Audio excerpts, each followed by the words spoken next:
Matuloy kaya? The Alibay series ni Kim at Paolo, posible nga bang umere sa November?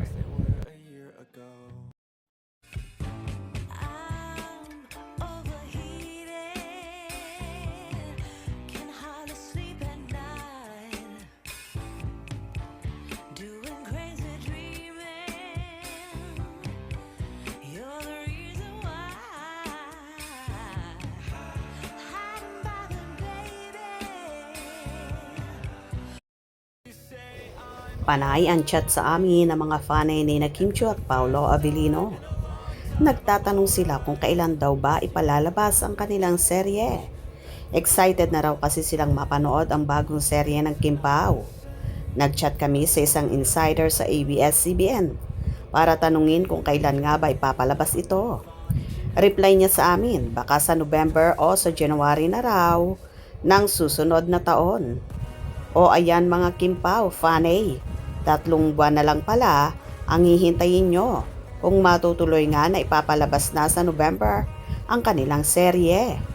Ang gawin nyo, mag-message kayo sa ABS-CBN at kulitin nyo sila para maipalabas na nga sa November ang serye ni na Kim at Paolo.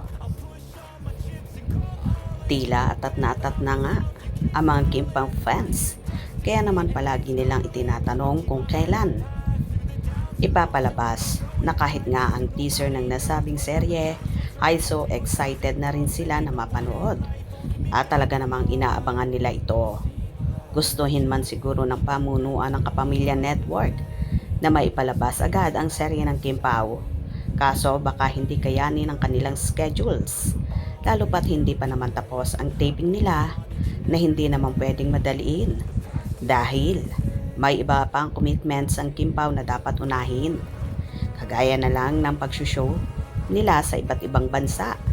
Kagaya ngayon, kasulukuyang nasa Birmingham, England ang Kim Pao, kasama ang Asap family dahil may show sila doon ngayong darating na August 30, 2025 at sa darating naman na September ay kasama rin sila sa Vancouver. Kaya naman hindi pwedeng madaliin lahat dahil may iba pang ginagawa ang Kim Pao, hindi lang ang kanilang taping. Anyway, wag tayong mainip dahil ipalalabas din naman yan. I-enjoy na lang muna natin ang mga paayuda palagi ng magjusawa at maging happy na lang muna tayo sa mga inilalapag nila. Gets nyo ba mga ka-Kim Pao? Kaya naman palaging tumutok at wag na wag pahuhuli sa mga maiinit at pasabog ng bagong lovebirds. Hope you enjoyed. Please subscribe for more info.